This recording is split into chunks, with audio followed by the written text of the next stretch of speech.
Doctora Silvia, por favor, si podemos encender cámara y micrófono para dar la bienvenida. Perfecto. Buenos días. Vamos a continuar con la presentación de temas libres. ¿Sí? Ahora vamos a empezar con la doctora María de Fátima Neira. Ella nos presenta su tema lesiones parcheadas difusas en hígado, a propósito de un caso. Buenos días, doctora.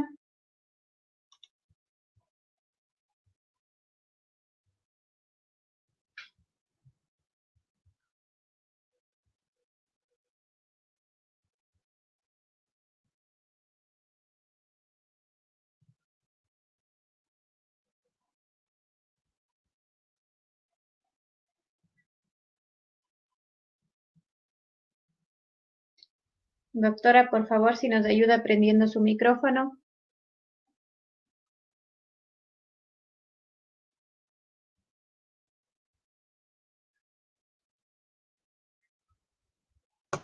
¿Ahí se me escucha? Sí, ahora sí, perfecto. Ya listo, muchísimas gracias. ¿Se visualiza mi pantalla? Sí, muy bien. Listo, perfecto. Buenos días con todos los presentes en esta sala. Soy Fátima Neira Verduga, posgradista de Medicina Interna en la Clínica Kennedy por la Universidad de Guayaquil, máster en Clínica y Profesionalismo Médico en la Universidad de Alcalá, España. Para mí es muy grato esta mañana participar como presentación de póster en el Congreso de Gastro Cuenca 2020.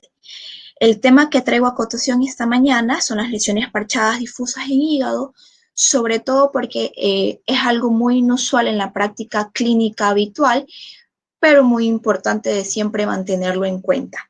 Nuestra pacientita acude a la consulta privada, es una señora joven de aproximadamente 34 años de edad, que viene a nosotros después de haber consultado por múltiples médicos y haber recibido múltiples tratamientos sin ella sentir una evidente mejoría clínica. Ella refiere que sus principales síntomas por los que había consultado con nuestros otros médicos era la astenia y la anorexia, y pues muchísimos médicos después de hacer los diagnósticos de laboratorio y de imágenes habían comentado que posiblemente ella presentaba una malignidad que era procedente de colon. Por ese motivo acude a nuestra consulta. Entre sus antecedentes más importantes relata que tiene una mamá diabética y que ella mantenía habitualmente una dieta hipercalórica y un IMC elevado.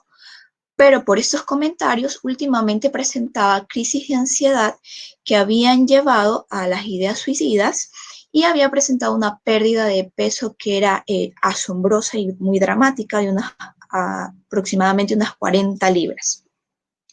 Por toda esta historia que la pacientita relató, iniciamos nuestra propia historia clínica minuciosa y nuestro examen físico, y lo que sí nos llamó la atención es que a la palpación ella presentaba dolor a nivel de hipocondrio derecho y una hepatomegalia de aproximadamente 3 veces por debajo del reborde costal.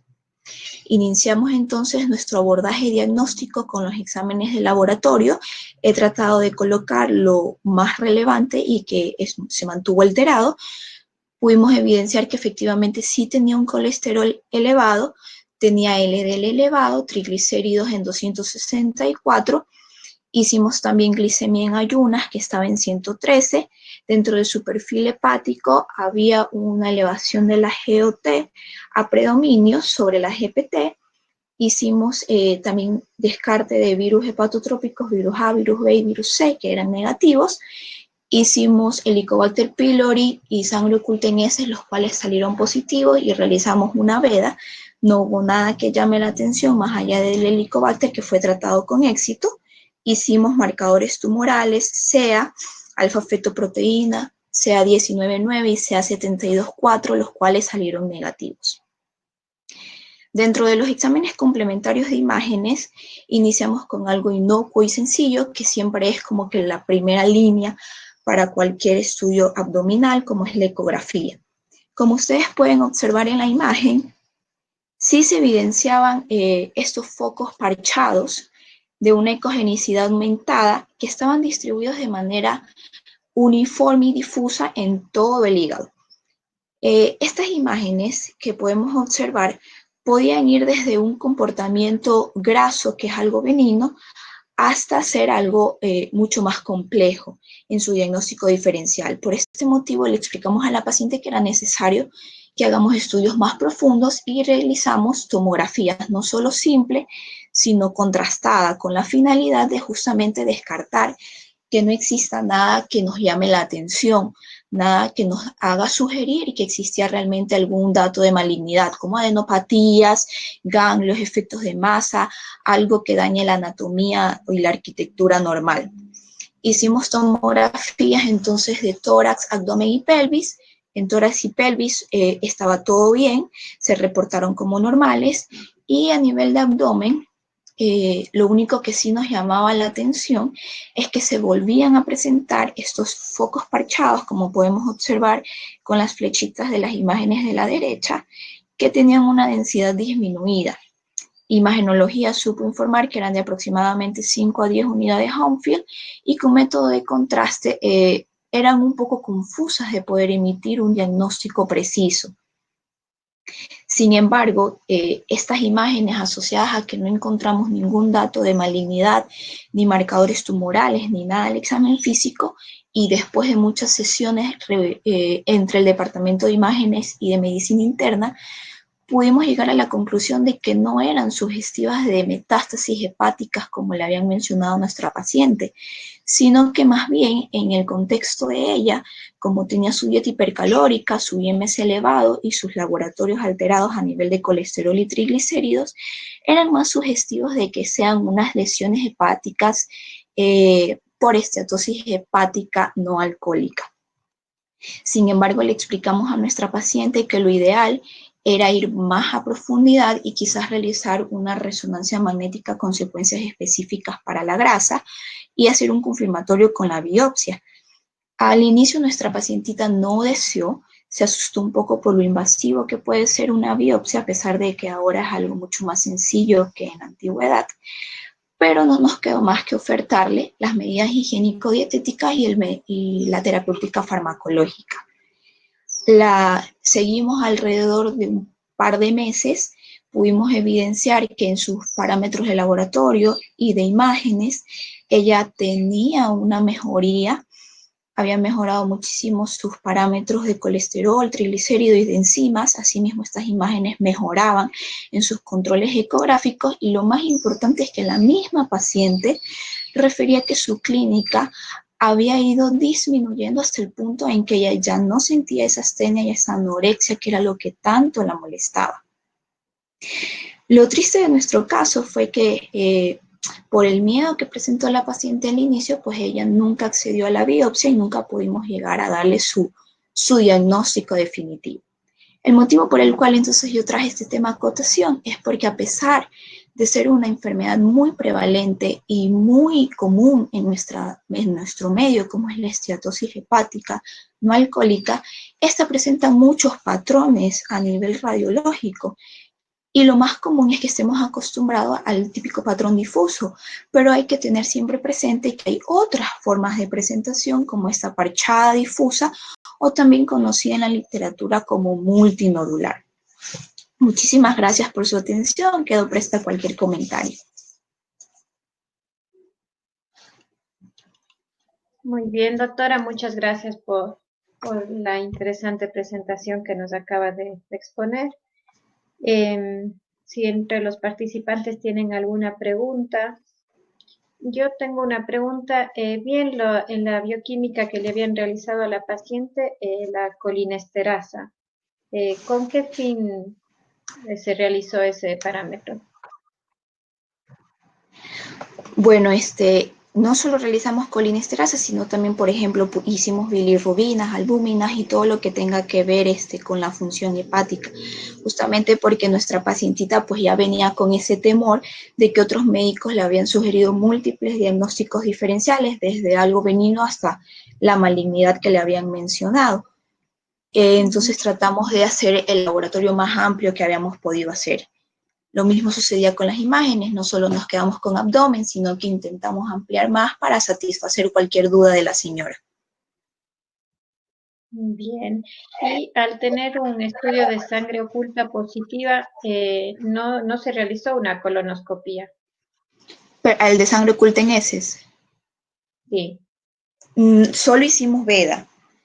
Y como confirmamos que sí había Helicobacter, pues dimos el tratamiento, fue satisfactorio y la paciente también mejoró muchísimo en ese aspecto. Bien. Bueno, muchas gracias, doctora. Vamos a continuar ahora con el siguiente tema de la doctora Gabriela Lara. Ella nos va a presentar un estudio piloto, polimorfismos asociados a enfermedad celíaca como estudio complementario para diagnóstico en una población mestiza. Doctora Lara, si nos acompaña, por favor.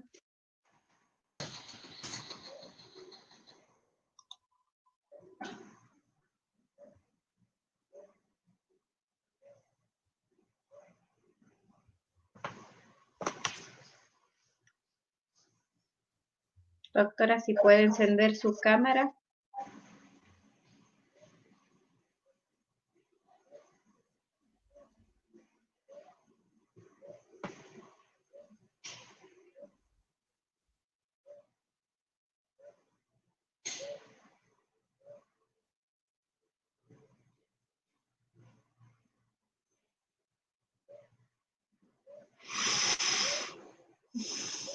Doctora Lara, ¿nos escucha? Buenos días, tuve un Ahí está. problema, perdón. ¿Cómo está? Buenos días, disculpe. Ya. ¿Buena? Perfecto, doctora, la vemos y escuchamos bien. ¿Buena? ¿Sí?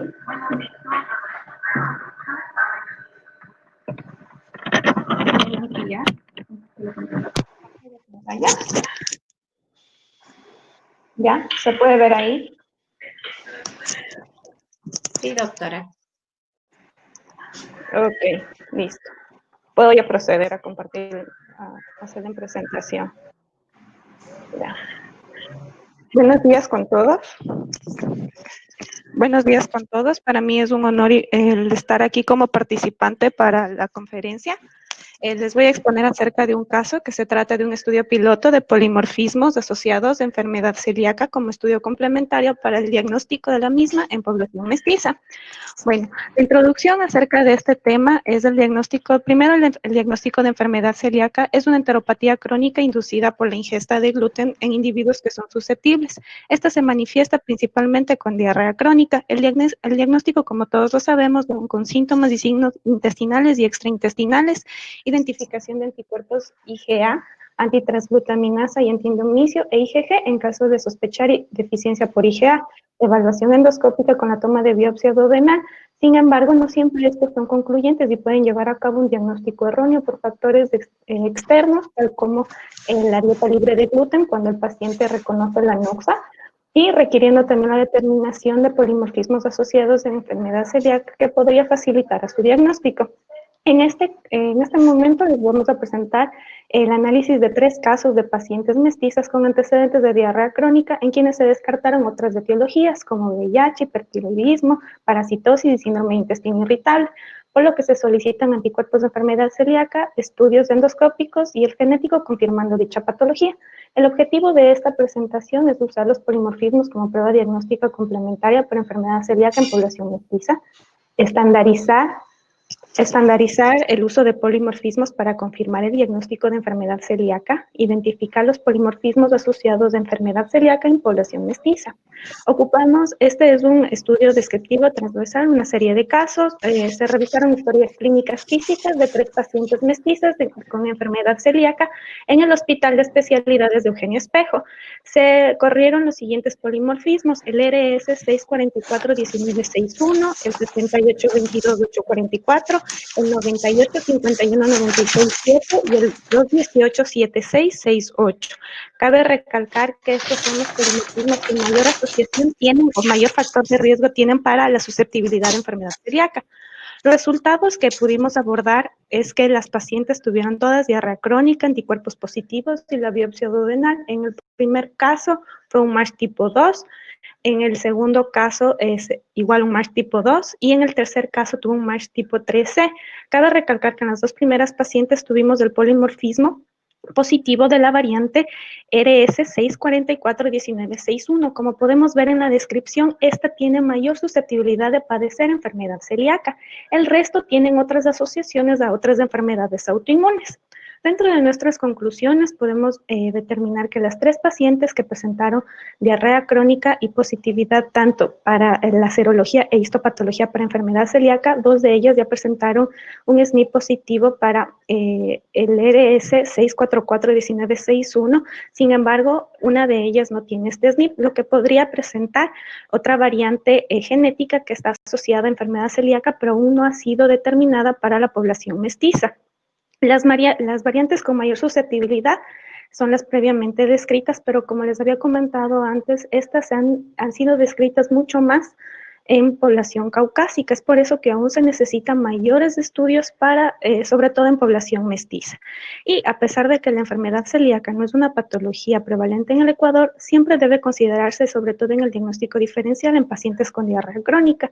Y el estudio genético podría presentar una gran ayuda, ya que este no va a ser afectado por factores externos en caso de negatividad del diagnóstico estándar, como sí lo hacen los anticuerpos antes mencionados. Muchas gracias. Muchas gracias, doctora. Muy buena la presentación. ¿Alguna pregunta que tenga el público? Una enfermedad poco prevalente en nuestro medio, como bien lo dijo la doctora. Mi pregunta sería, doctora, en este caso de pacientes que tenían diarrea crónica, anticuerpos positivos y una biopsia que concuerde con cambios sugestivos de enfermedad celíaca, ¿cree usted que sea necesario completar con el test genético en dichos pacientes o no? No, justamente como lo habíamos comentado, este primero es un estudio piloto. Queríamos ver si es que había, más que nada, estos polimorfismos han sido ya estudiados en población caucásica. Por ejemplo, el antitransglutaminasa y el antiendomicrio se negativizan ante una dieta libre de gluten. Como lo expliqué previamente al paciente, y al reconocer que el gluten es el factor gatillante para su cuadro clínico, a veces ya vienen a nosotros con una dieta libre de gluten ya de larga data. Entonces, estos anticuerpos se negativizan y ahí es donde podrían entrar los polimorfismos. Todos estos haplotipos de tipo HLA no se van a negativizar y no son influenciados por la dieta libre de gluten. Si estos salen positivos, a pesar de que tengamos anticuerpos negativos, podríamos ya confirmar el diagnóstico de enfermedad celíaca. Perfecto. Muchas gracias, muy interesante. Seguimos con usted misma, doctora. El siguiente tema que nos va a presentar es el hidrotórax hepático, reporte de un caso. Buenos días nuevamente, agradecida por la aceptación de nuestros pósters. El día de hoy vamos a hablar acerca igual del reporte de un hidrotórax hepático. El hidrotórax hepático es la acumulación de más de 500 ml de tras sudado en cavidad pleural en pacientes que tienen cirrosis hepática. ¿Sí puede compartir la pantalla? No está, disculpe. No sé que no. A ver.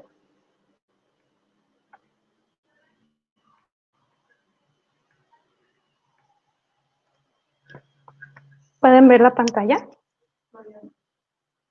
Sí, doctora, perfecto. Ok. Buenos días nuevamente. Disculpen un poco, estoy abrumada por la tecnología. Ya, el día de hoy vamos a hablar acerca de hidrotórax hepático, acerca del reporte de un caso. Ya. Primero, el hidrotórax hepático es la acumulación de más de 500 ml de tras sudado en la cavidad pleural en pacientes que tienen cirrosis hepática descompensada, en aquellos quien previamente ya se han descartado sobre todo enfermedades cardiopulmonares y pleurales. La incidencia de esta no es muy amplia, se presenta en el 7.5% de los casos, sobre todo se localiza en el 85% en el lado derecho, en el 13% en el lado izquierdo y en el 2% bilateral. Su cuadro clínico se caracteriza por una insuficiencia respiratoria. Su principal complicación es un empiema pleural bacteriano espontáneo y el tratamiento definitivo en ellos es el trasplante hepático. El día de hoy traemos a colación la presentación de un caso de una paciente de 80 años de edad que tiene como antecedente cirrosis hepática con un Child B, nivel de 13 puntos, que no tiene varices de esófago gástricas, está en tratamiento con diuréticos por ascitis e ingresó al Hospital de la Policía Quito número 1 por presentar tos, expectoración clara y un dolor torácico de tipo pleurítico. Al examen físico, lo que se pudo ocultar es un murmullo vesicular abolido en el campo pulmonar derecho. Nuestro principal objetivo era describir un caso de hidrotórax hepático, su diagnóstico y tratamiento, ya que en un paciente cirrótico la efusión pulmonar no se la suele tratar o caracterizar de manera adecuada como un hidrotórax hepático. Como vimos, el tratamiento es muy diferente. Materiales y métodos, ocupamos igual el reporte de casos, revisamos una historia clínica virtual en el sistema Hospital del Hospital Quito de la Policía Nacional número 1. En cuanto a los resultados, como vemos, primero el eco, que nos demuestra que hay ascitis, y una radiografía donde nos presenta que hay una ocupación de líquido de aproximadamente del 90% en el campo pulmonar derecho.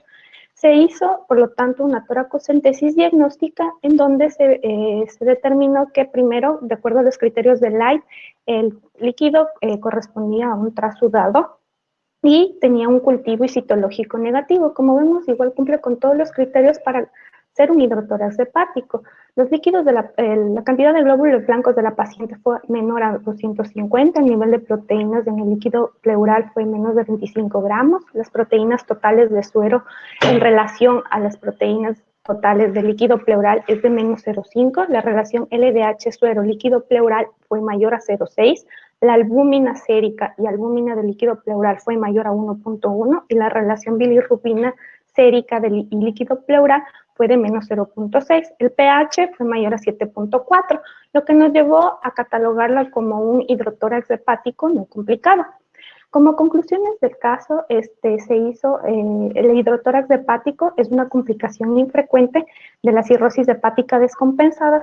En el diagnóstico inicial se deben descartar otras patologías, sobre todo cardíacas y pulmonares, y luego realizar un análisis diferencial. En la paciente se concluyó que se trató de un hidrotórax hepático, por lo tanto se realizó primero toracocentesis y pleurodesis. No obstante, por la producción y la deficiencia en su cuadro clínico, continuamos con añadir un vasoconstrictor esplácnico, con lo cual presentó una adecuada respuesta pulmonar. Sin embargo, la paciente por su edad ya no fue candidata para realizar un tratamiento definitivo. Cabe recalcar que trajimos este caso a colación, ya que, como vimos, el tratamiento es completamente distinto en relación a un paciente cirrótico del simple paciente que tiene una efusión pulmonar. Muchas gracias. Muy bien, doctora, muchas gracias. No sé si tienen preguntas, así damos por terminada la segunda parte de temas libres. Muy interesante todos los casos que se han presentado. Bueno, les agradecemos a todos. Gracias, doctora. A continuación tenemos un receso para continuar con la última parte con la siguiente parte de temas libres. Ahora hacemos un receso hasta las 11:30, donde daremos nuevamente espacio a los siguientes temas. Buenos días, así es. Muchas gracias a todos los participantes. De igual manera, gracias a los ponentes de este segundo módulo por su participación. A las ponentes que deseen participar del Congreso, por favor, les vamos a mandar un link al WhatsApp para que puedan ingresar como participantes. De igual manera, usted, doctora Silvia. Muchas gracias y nos vemos a las 11:30. Muchas gracias. Gracias, hasta luego.